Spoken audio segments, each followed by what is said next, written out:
Hello, I'm Lisa Zabaniak, and today I would like to talk to you about how you are responsible for your own suffering.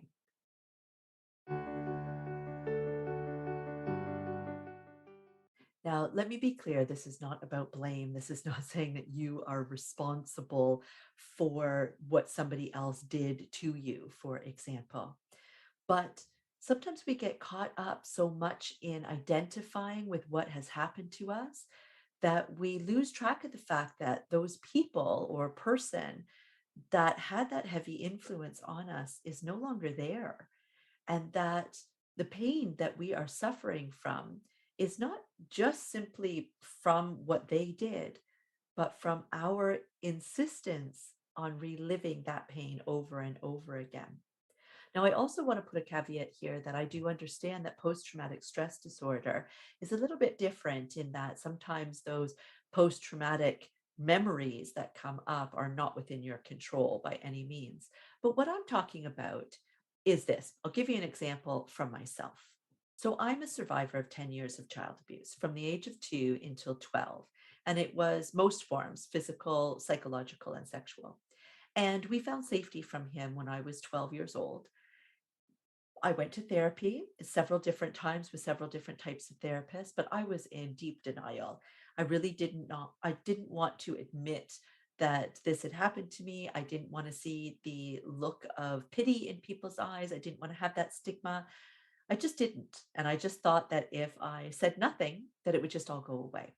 And so while I was still, doing something for my mental health, I wasn't really. I was showing up and talking about other things rather than that.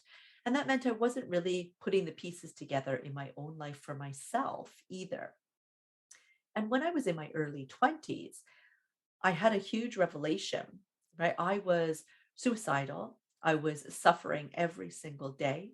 I really thought that I was stupid, ugly, worthless, and useless. Nobody was ever going to love me. And I was never going to make anything of my life because those were the words that he told me every day for 10 years of my life in my formidable years. So I really believed them. Identified with them. They were my truth. And I started to realize how that was playing out in my life. I started to realize that certain situations would happen. I would talk to a best friend, say, about a certain situation, and they would say, Lisa, I didn't see it like that, or I didn't hear it like that. I was standing right there. I heard them, say this, that, or the other to you. And I really took that as genuine. And this started happening so many times that I started to realize that I was seeing my world play out differently than what other people were seeing, even my world play out, but certainly the same circumstances play out. And that was my first hint that perhaps how I was seeing things was driven by what I had already previously experienced. And then I had another massive, massive revelation, and that was that I really did truly believe that I was stupid, ugly, worthless, and useless. Yet that whole mantra started from somebody that I didn't have any respect for. I didn't care what that person thought of me. I would go as far as to say that I hated that person. I despised them. I didn't want anything to do with them. So why was I putting so much weight onto their words? Why was I identifying with being stupid, ugly, worthless, and useless? Why had that become my truth? Why had I never challenged it when it had come from somebody that I had such little respect for? And then came my third massive revelation, which was that he wasn't here anymore.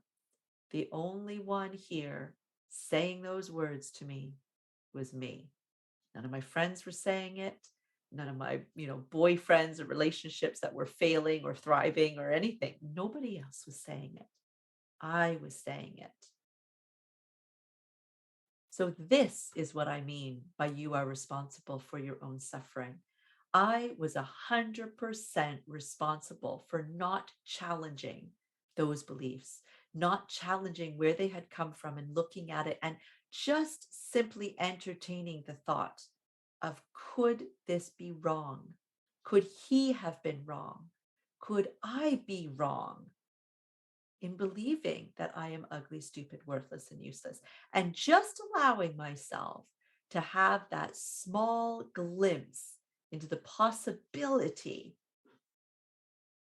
that it wasn't right was enough for the whole matrix to come crumbling down for me.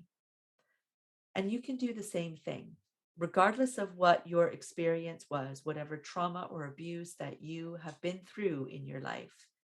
You can do the same thing where you can sit back and with love and grace, ask yourself honestly, what part of this is mine?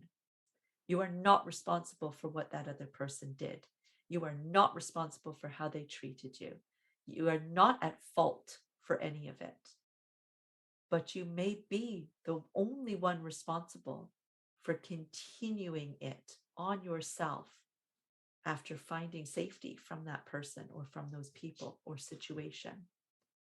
So be honest with yourself, because when you realize that you have actually been carrying this on yourself and keeping yourself in this dark place, as weird as it sounds, it's incredibly empowering because you realize in that moment that while you did this, you can make a different choice.